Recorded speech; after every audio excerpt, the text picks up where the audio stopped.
Thank you. Thank you.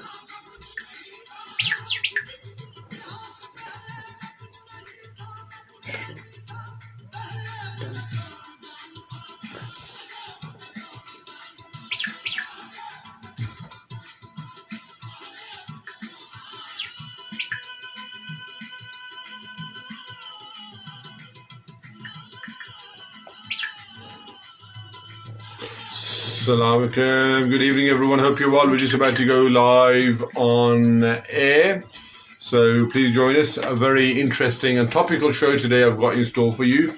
My guest will be coming in around 8:30, so I'm sure you will be joining in the meantime and keep me company and share your own views about what's been happening recently around the Midlands. So please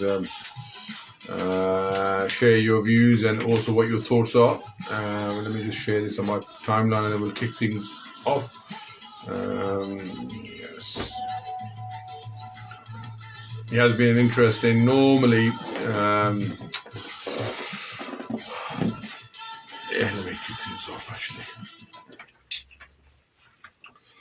Assalamu alaikum. Good evening, everyone. I hope you're well. Mr. Ali here with his Community Wellbeing show every Tuesday evening from the studio of Radio Aapki Awaz. You can listen to us on Radio Garden app. You can also listen to us on www.aapkiawaz.co.uk, and also you can listen to us on Radio Garden Hindi Garden app as well. So a number of different platforms and also on social media as well. And today we have a very topical, very interesting show, and I'm keen to get a very diverse kind of views about what's been happening recently, what are the root causes, how have each section of the community reacted to some of the provocations, and also most importantly what we can do moving forward as well. So today's topic is all about the recent tensions that we've had in Leicester, which have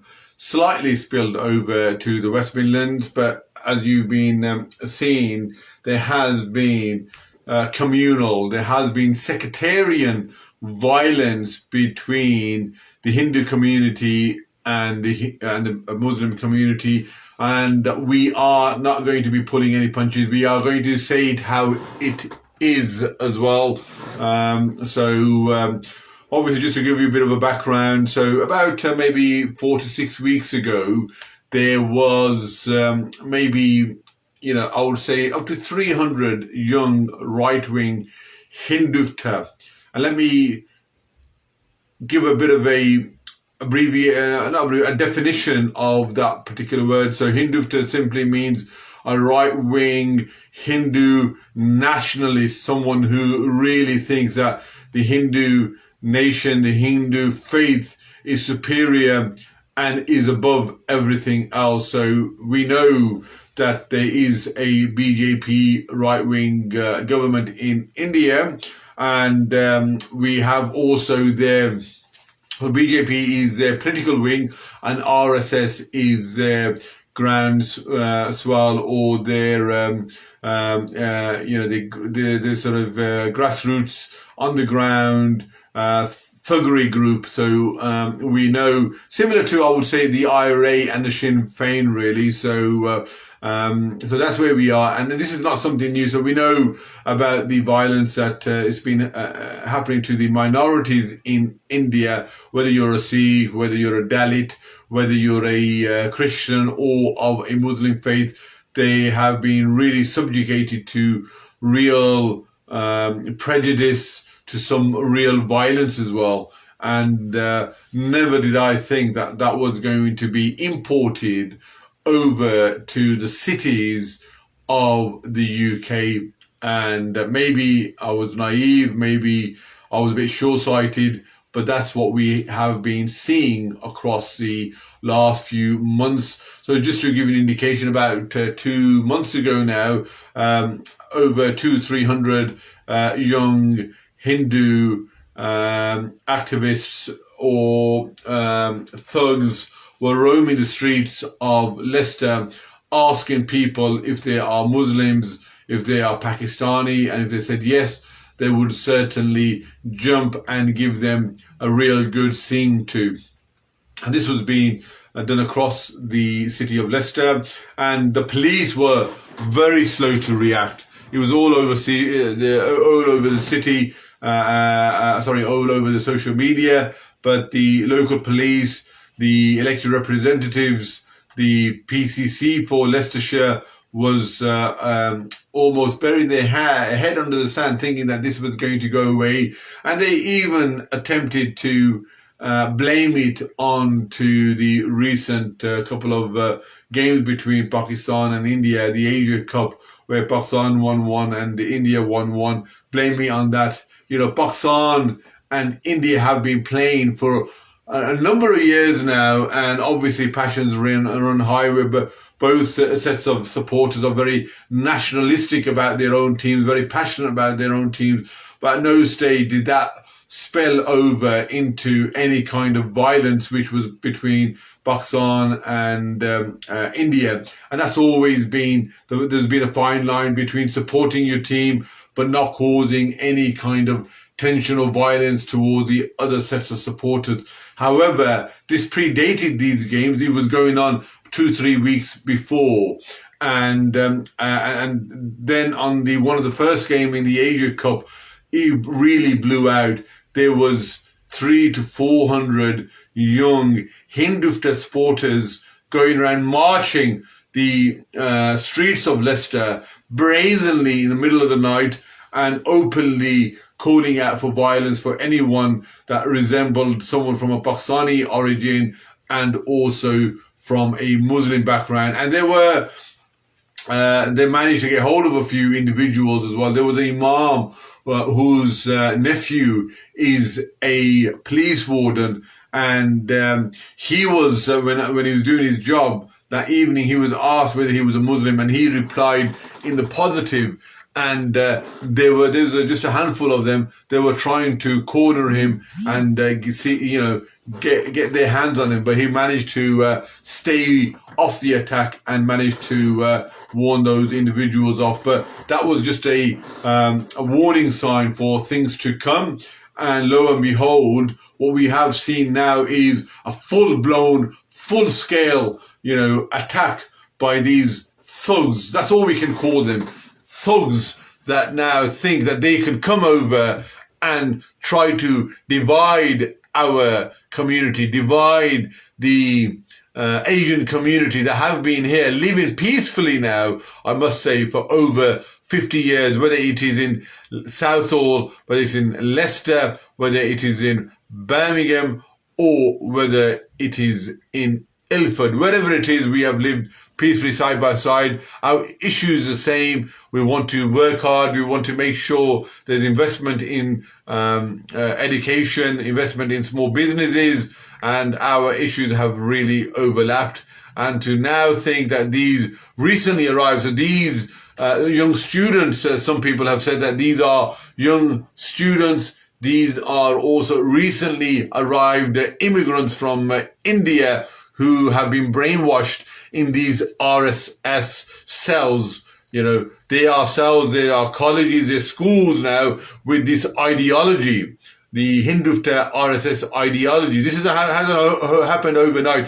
RSS has existed since the 1920s. And they've even, some of the leaders have even said that we have the roadmap, we have the syllabus that Adolf Hitler implemented and conjured up in the 30s and 40s in Germany. That is something that we want to implement. That is something that we want to hold up as a model of moving forward. And they're trying to implement that both in India and also now, it seems, here in the cities of the wonderful United Kingdom. So that's where we are with regards to some of the background. And I'm hoping that when my guest comes, Mo Abassi, who's also done his bit to diffuse some of the tensions that have arisen more recently, he will also give me a much more insight into what's been happening. And this all occurred because there's one individual in particular who was scheduled for a UK-wide tour, and her name is Sadhvi Ritambara, and she is the head of the women's wing of the RSS. And I tell you one thing, I have seen some of their covert recordings. Really dark insight into some of their means, brainwashing young people, openly admiring Adolf Hitler, openly joking, openly telling, having discussions among themselves about wanting to blow up as many Muslims, wanting to exterminate as many Muslims as possible, saying that no, wherever there is a place of worship, i.e. a mosque for the Muslims, that should be annihilated. These are the sort of brazen talks that have been captured in these undercover covert operations as well. And to think now, one of the leading protagonists, one of the leading hate preachers was going to come and do a tour to whip up more anti-Muslim, more Islamophobic tropes and feelings. I don't know what the Home Office was doing. Real dereliction of duty for them to allow and grant this particular individual a visa without doing the due diligence, without doing the necessary checks. That was a real, I must say, a real failure on the Home Office part as well. And we shouldn't be too surprised who was the previous Home Secretary. The rather appalling, the paltry Priti Patel, who back in 2014, when she was in the Tory party, wrote a letter expressing her admiration for RSS, how peaceful they are, how much work they are doing in the community, and that she would welcome open arms any individual from the RSS. And she was very complimentary about Sadhvi Ritambara as well. So, are we to be surprised by the fact that how her visa was fast-tracked and it was allowed? Surely not as well. And just to give you a bit of context as well, Sadhvi Ritambara has openly called out for Muslim women to be raped. A fellow woman calling on her supporters, the RSS supporters, the BJP supporters, to go and rape fellow Indian Muslims. She has called for any mosque to be demolished and replaced by a Hindu temple. She was one of the most proponents of the Babri Masjid to be demolished, and she was also there to whip up more Hindu right-wing nationalists as well. So that just gives you a bit of context, and that's me just doing some basic research into who this was. And for me, it is absolutely unforgivable for the Home Office and also for the temples as well, who have said, we don't know the full background about this individual. We didn't know that this Sadhvi Ritambara was such a RSS right-wing Hindu nationalist. And now that you have brought it to our attention, we have cancelled her visit. No.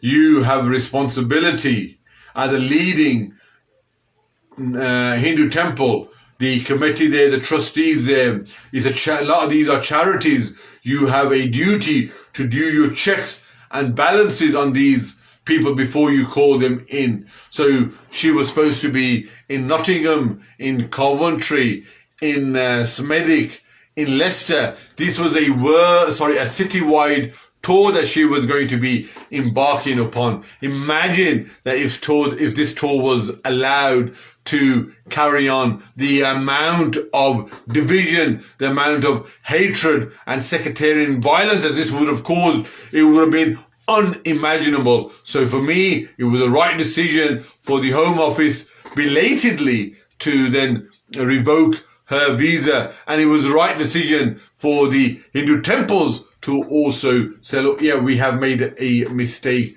and not carry on with the tour as well. But nonetheless, the violence that happened in Leicester, that is something that I want to get to the bottom of. So please also let me know, you've been watching social media, the mainstream news as well. What are your thoughts about how it started? Also about, the rise of the Hindutva over in the some of the cities now within UK as well. And what can we as an Asian community, what can we as a Hindu community do to stem some of these rising tensions and the right-wing extremism that is now surfacing quite openly and brazenly, not only against the Sikh community, the Christian community, and the Muslim community as well. So just some of those thoughts. And also I want to extend the conversation to how there was a group of, I would say, 150, 200 young Pakistani Muslims that had gone to the Smethwick temple to let the Mandir know about their feelings despite the tour and the visit to that particular temple had been cancelled. Was that the right thing to do, to go to a place of worship and to chant slogans, to be quite aggressive with some of the chanting as well, and to have that intimidatory pose, and even though there was no violence, I'm sure the people within the area and the temple must have been really scared about what potentially could have happened as well. And maybe rather than jaw, we should be sort of looking more into those sort of opportunities, and rather than trying to go down the route of war as well. So again, what are your thoughts about how some of the Pakistani and the Muslim young people went to the Smethwick temple and there demonstrated and remonstrated for a number of hours, just to, I did reach out to some of my contacts to find out what was the purpose of this particular demonstration when the hate preacher was banned already and the tour was cancelled. And the reaction and the response that I received was that to let the temple know that they made a grand mistake, and also for them to not to repeat their mistake and allow any kind of hate preachers that are going to divide our community any further, then these are the consequences that will happen. So that was their intention behind it. I don't know whether that was the right thing to do. So please, if you are watching, or if you've got any more insights, let me know. And the studio number is 0121 682 8142 682 8142 as well. So let me just see if there's any comments as well. No, not a comment at all.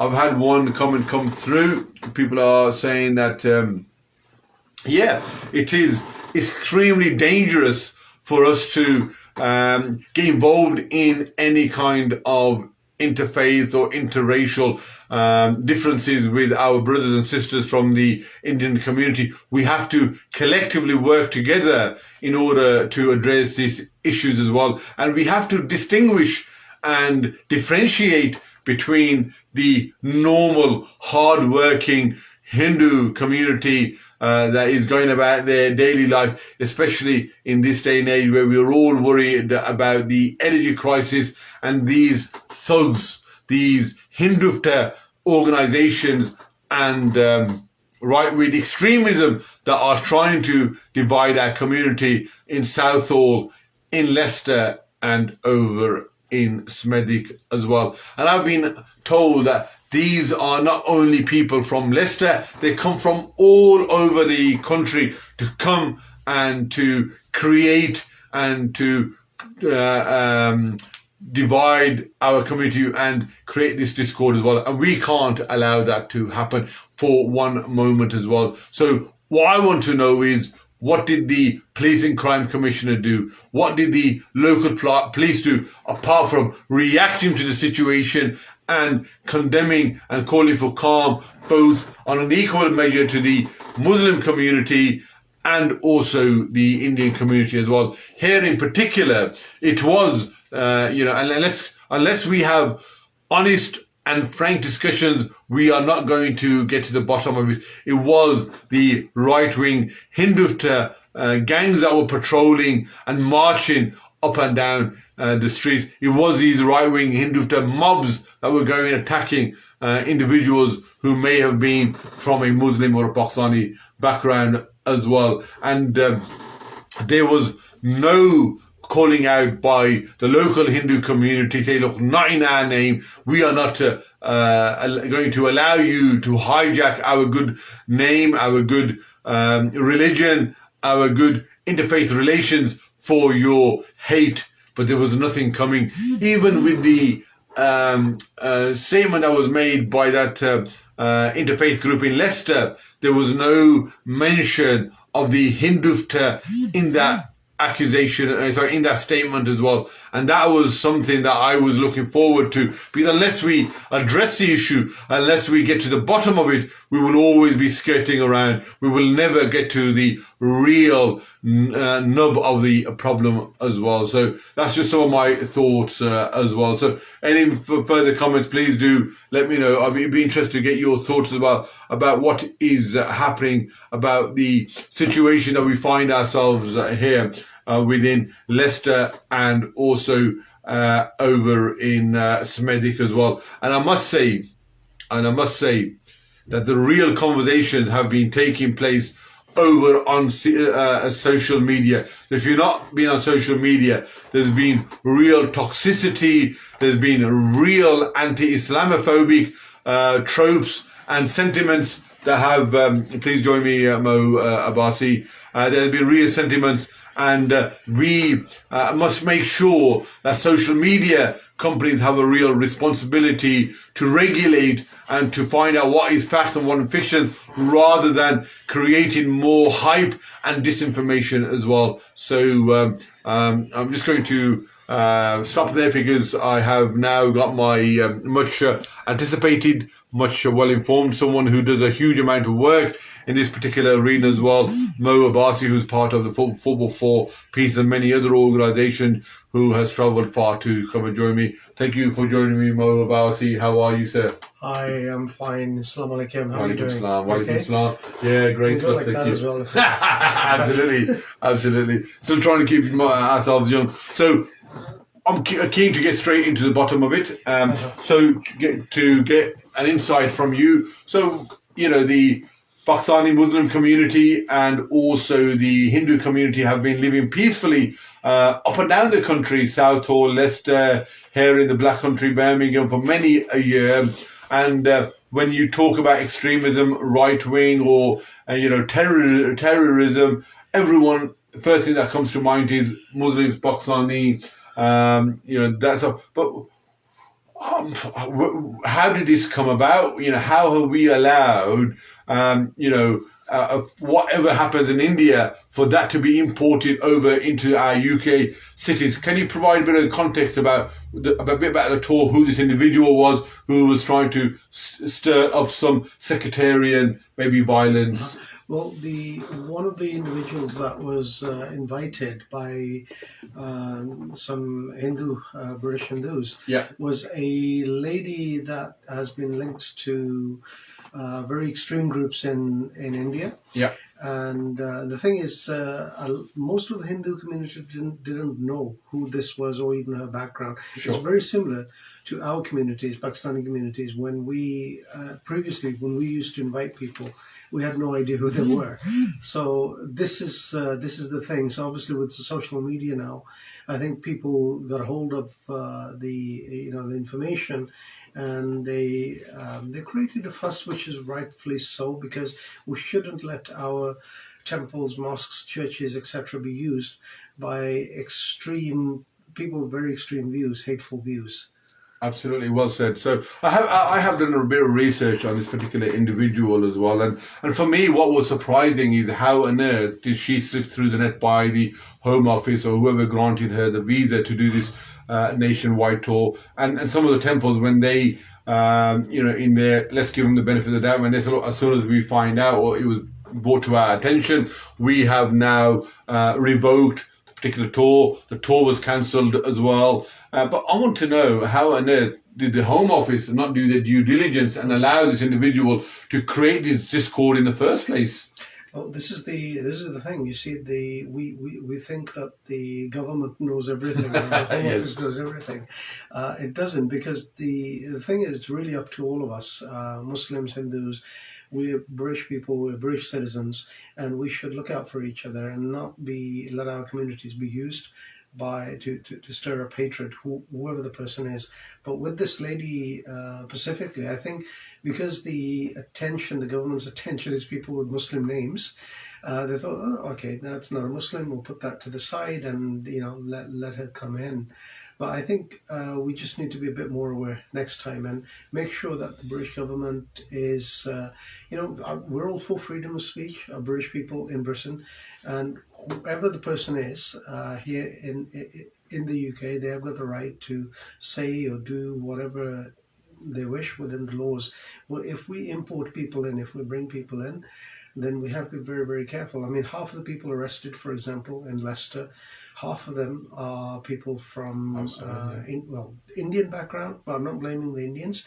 But the thing is, again, it's the Home Office that allowed these students in from India. Most of those are from Indian student background. But why were they arrested, and what's going to happen to them? Are they going to get deported? Again, it's our British communities, British Hindus, British Muslims. We've got to be much more aware, and we've got to stand up stronger for this country and make sure we don't allow any people in who will cause mischief. absolutely. I suppose it doesn't help when you had the former Priti Patel back in 2014 openly, glowing and being very complimentary about RSS and this individual in particular.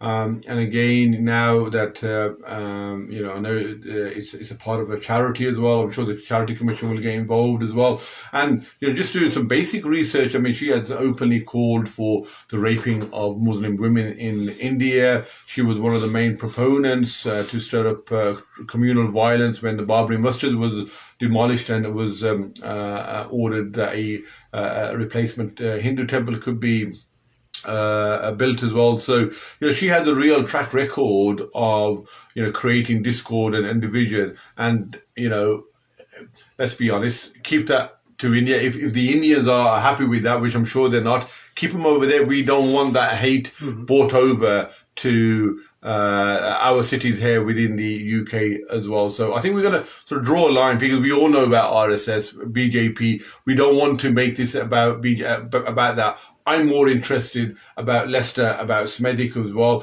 in terms of, what you've just mentioned. I'm going to touch on that. We've had, reports now of anything between 300 to 400 young RSS Hindutva thugs openly roaming the streets. And these are unplanned, and these are demonstrations by these mobs without the permission of the council, of the PCC or the police. One I want to ask is, how on earth do they allow to then be allow them to carry on openly in Muslim areas as well. And the way they were damaging, carrying weapons, they were picking off, and they were asking people, are you from a Muslim background? Are you Muslim? And they were picking these people up. And this, for me, someone who's slightly detached, i.e. I'm from Birmingham, when they said, oh, this emanated from the cricket match, I thought, are they for real? Or do they completely take us for lemons or something? Well, let me just tell you, on the cricket,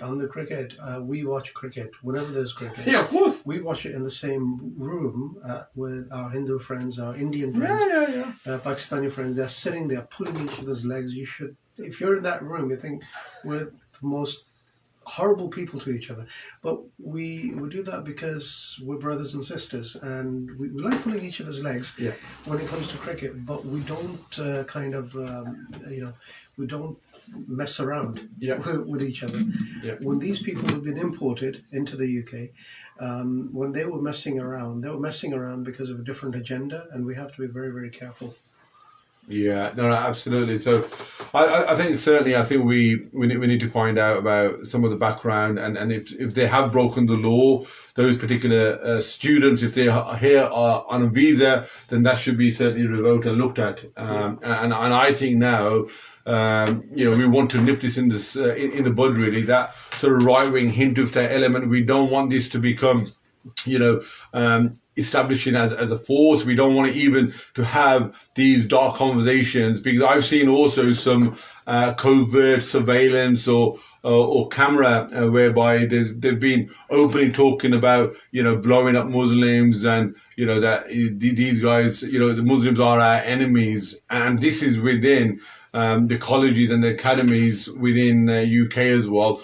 So as you can imagine, when that sort of brainwashing is happening to young people, it doesn't matter what you do, it's very hard to then eradicate that or do that counter rehabilitation. Well, I have been in touch with some right-wing Hindus over the past couple of weeks, ever since this kind of kicked off, to try to understand where the mindset is coming from, where this hatred is coming from. And what I've actually realized, the RSS is Indian-based. Its overseas branches are under the HSS banner. And again, the same thing in India. It's very similar to what's happening in the UK, more so in the US, because they're like a family of right-wing Hindu organizations or Hindu-based organizations.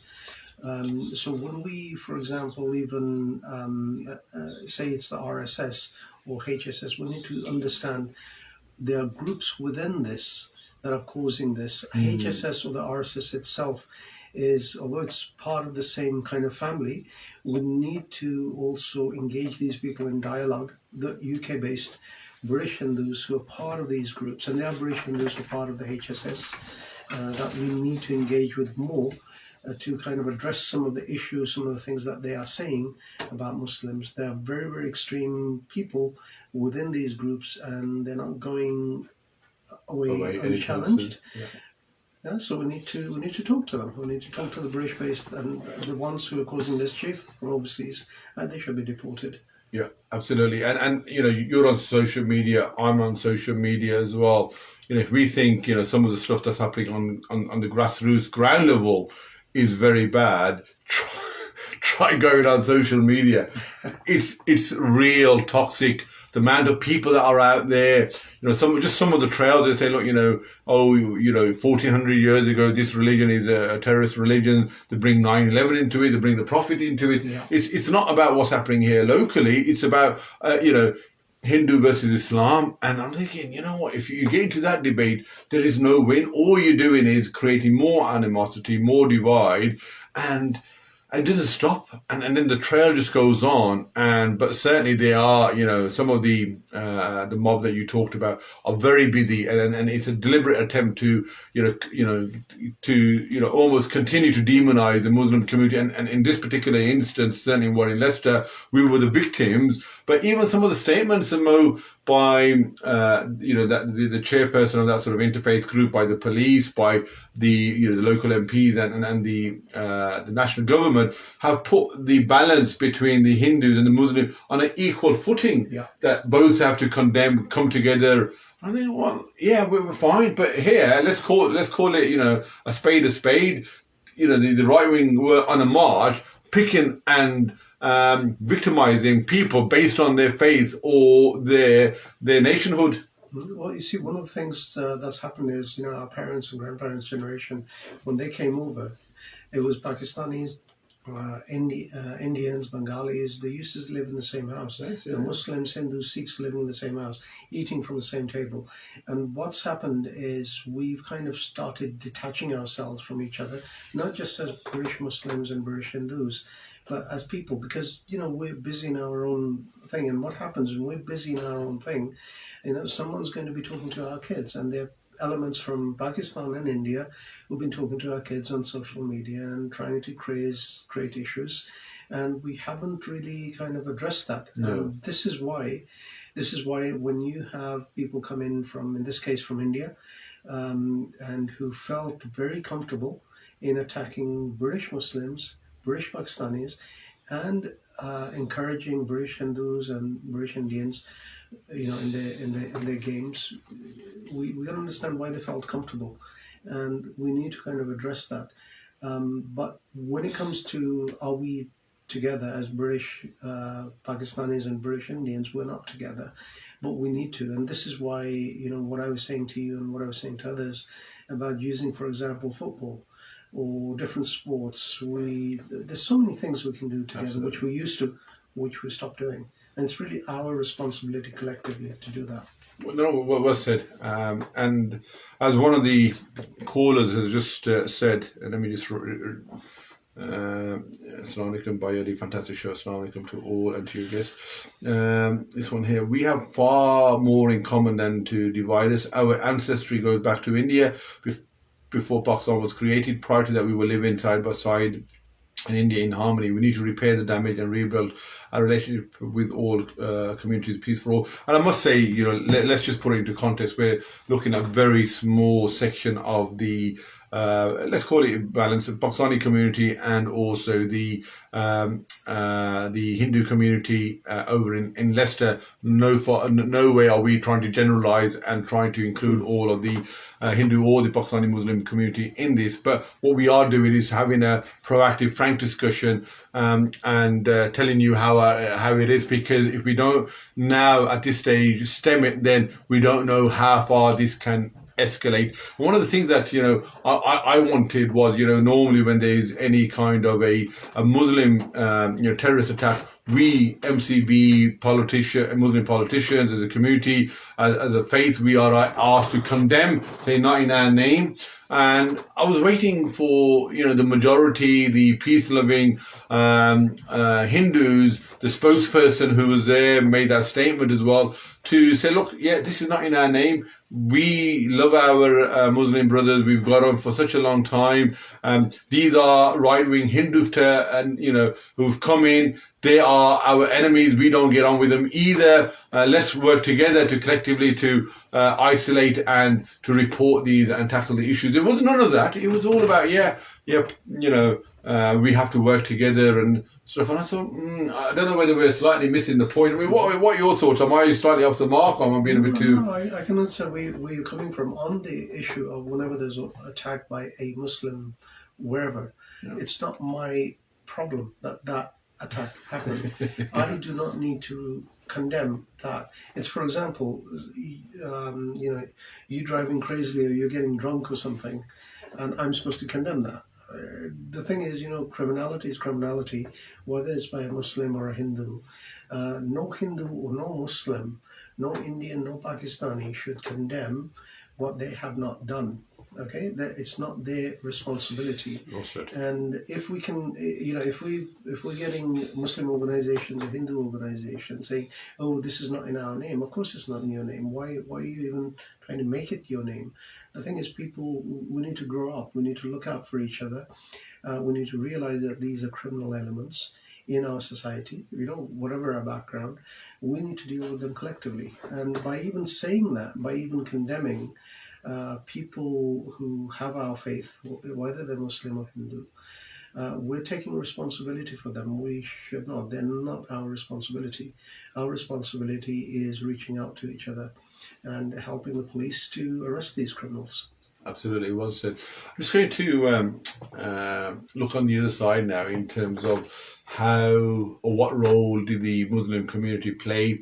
So initially, obviously, the Muslim community in the Leicester were victims, and then when word got out that this was a orchestrated and it was almost a nightly occurrence by these Hindu mob, then the Muslims got together. They were protecting their place of worship. They were protecting their businesses, their high streets, and some of their residents as well.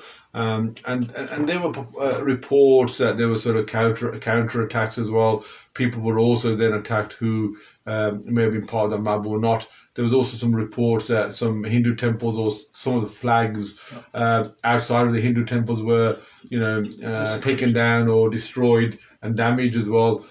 What's your thoughts about that? I mean, is violence versus violence or thuggery versus the thuggery, is that the right reaction or is that the right thing to do? Well, the thing is on desecrating, whether it's a flag. Now, the Hindu flag, for example, I didn't know this. They actually hold it in very high respect. It's almost like our Quran. Yeah. So if someone basically gets the Quran and burns it or destroys it in front of us, obviously a lot of our people will feel angered. Of course. Now, I guess that was designed to get a response from the Hindu community, and there was a response. And the thing is, again, we have to kind of call out people, whatever side they are on, if they're desecrating, they're hurting the religious sentiments of others. Of course, we've got to handle our emotions, but the thing is, we have to understand where the triggers are coming from, and we should not play into that. Again, the thing is, where our religion is concerned, and as a Muslim, we have to always, understand this is not our religion. It's Allah's religion. We are ambassadors of this religion. And we have to be the best people that we can. We're not here to make more Muslims or whatnot. We're here representing Allah's religion, and we've got to do it the best way. And on what the Muslim community, elements of the Muslim community were doing, they were engaging with people on the ground. They were talking to the far-right Hindus, not the normal Hindus. We get on, we have samosas, pakoras, and chai and whatnot. But the thing is, on the far-right Hindus, or what we call far-right Hindus, we need to engage with them as Muslims, engage with them honestly where this problem is coming from. We don't think that the Hindu community themselves engage with them as much as they should, and addressing these issues as much as they should. But we have, I guess, training, because we've been dealing with our own extremists over the past 10, 20, 30 years. And I think we've done a good job. Now, if we can help our Hindu brothers and sisters, absolutely, well said, others, then we are there for them. Yeah, and well said as well. And I think as a community, we have to be very mature, very sensible about our approach. Obviously, you want to help your fellow brothers, your cousins, your relatives that may be feeling threatened and fearful for their lives as well. And there were a number of people that had travelled from Birmingham to go and help people in Leicester. And there was also, I want to now bring it to Smedic as well, there was maybe a handful, 200 to 300 young Pakistani Muslim that had gone down to one of the venues or one of the mandars that was going to host this hate preacher. And even though they had sort of cancelled it, they had gone down to intimidate or to show us, some sort of a power of strength. I don't know, whatever their motive was. Again, that backfired. Then, some flags, as you mentioned, were taken, or some cars was damaged as well. And that, again, talk about, shooting yourself in the foot. It was a complete wrong thing to do. And for me, I think if you were part of that, I think, you certainly have a good look of yourselves into what you achieved as well. And in terms of sort of mobilizing ourselves as well, we have to be a bit more coordinated, a bit more sensible, don't we, Mo? No, we have to be. But one of the things is, everyone's kind of condemning the brothers who went there. And I would call them brothers because the thing is, at the end of the day, they are us. They're part of us, our community. But there's no way I'm going to be defending what they did. But look at the passion. Look at the passion of our young Pakistanis or British Pakistanis, and also the passion of our young Hindu friends. Because whenever the temple or the mosque is kind of insulted or hurt in their eyes, they're the first to go and, in their eyes, defend it. They're doing it the wrong way. They're doing it the wrong way. There has to be more engagement. And our elders need to understand that this passion, we need to use that in a positive way. Now, for example, they insulting or attacking people. That's not the right way of doing it. That's not what our religion teaches us. That's not how our parents brought us up, and it's wrong. But I'm not going to condemn again my brothers and sisters from the Muslim community or even from the Hindu community, because it's a passion that's kind of got out of hand, and we haven't looked out for them. We haven't looked after them as we should have. Absolutely. I'm going to also look about how we actually mobilize ourselves, because this won't be the first, it won't be the last, where we are under attack, from all sources now. We are almost the prior religion, prior community, and we are, it's an open season really, and it has been for, a number of years. But what's sad, Mo, is the fact that we haven't been able to collectively work together to think, okay, this is a situation we find ourselves. How do we, work have dialogue with the police, with the government, with the council, with the different faiths as well, and put our feelings across to put a certain, an action plan in place. Our elected representatives are absolutely missing. Our councillors, our MPs, do not know what's going on. Not one statement has been coming out to condemn the right-wing Hindutva mob that was roaming around the streets of Leicester, picking on Muslims, picking on Pakistanis as well. There was no condemnation whatsoever as well. Even some of the faith leaders got involved, like I said, I don't know. I mean, I know there's been a lot of conversation behind the scenes. I know you've been involved. I know other people have been involved as well.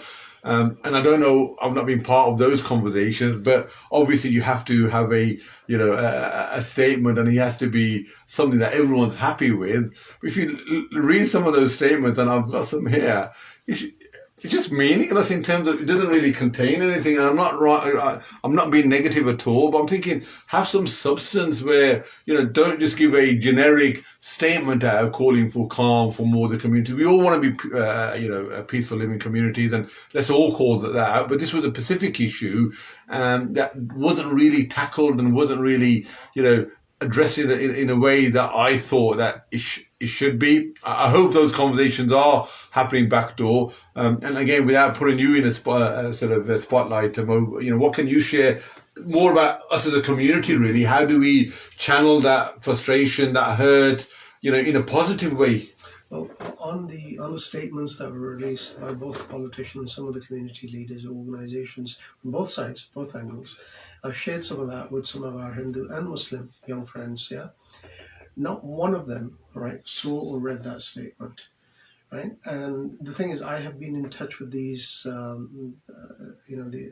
these youngsters, my brothers and sisters from the different faiths and my own faith, and the thing is, we're missing huge engagement opportunities as communities. We're concerned as British Pakistanis or British Muslims or Muslims. As such, we need to understand we are not victims. There's nearly 2 billion of us on this planet. There's nearly 8 billion people. Right? That's a quarter of the world's population. We're going to be one of the largest religions by about 2040. And the thing is, you're very, very diverse. We need to address issues locally here in the UK amongst British Muslims and British Hindus. Why we got carried away, I guess, as Muslims and Hindus, and what happened over the past few weeks, and how to make sure it doesn't happen again. Absolutely, Mo. I'm just going to read out without going into. I mean, it's not particularly long. It's only about 2 paragraphs anyway. This statement by the faith group of the West Midlands Combined Authority. We are deeply saddened by the recent rise in tensions between some sections of the Muslim. So the Muslims are first here, by the way. So by some sections, of course, by some sections of the Muslim and Hindu communities in Leicester and here in the West Midlands. Both communities have a long history of living well together, as well as with other faith communities and people of other faiths in our region. We understand that people have concerns and anxieties, but urge all involved to look at the best teachings of their faith and draw on messages of respect, forgiveness and friendship. We applaud the example of the faith leaders in Leicester, faithful friends. We encourage people from all communities to resolve disputes through peaceful negotiation rather than resorting to public shaming, insulting or aggression. In this way, we can continue to be a region that welcomes and embraces people of all backgrounds. I would say the last paragraph actually makes a lot more sense. I'm not saying that's not a good statement. It's a good statement. The last paragraph makes more sense. We have to resolve issues peacefully and maturely. Yeah.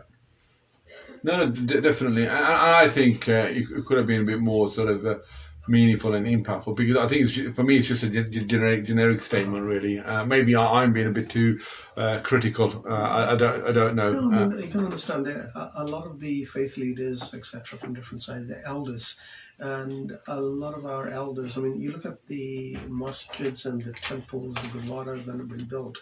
They've been built by our elders. We should respect that. And I think they're looking at this as community leaders. Fine, we're happy to have them as leaders. They might not do much, but they are our leaders, and we need to look out for each other and each other's temples, masjids, and gurdwaras. Yeah, no, absolutely. We're just coming up to the end of the show now, Mo. In terms of looking forward, where do you see where we are? How things seem to have settled now?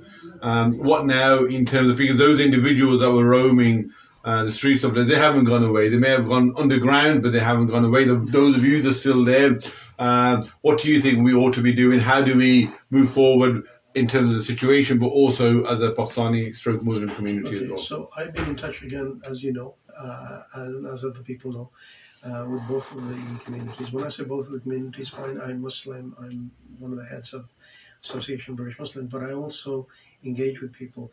This problem has not gone away, it's gone underground.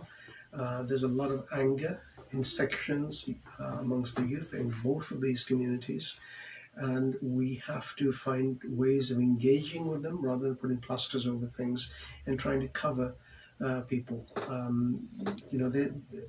We have to find a way of working together as our communities. And as I said to you before, we were looking at arranging a potential football tournament in Leicester.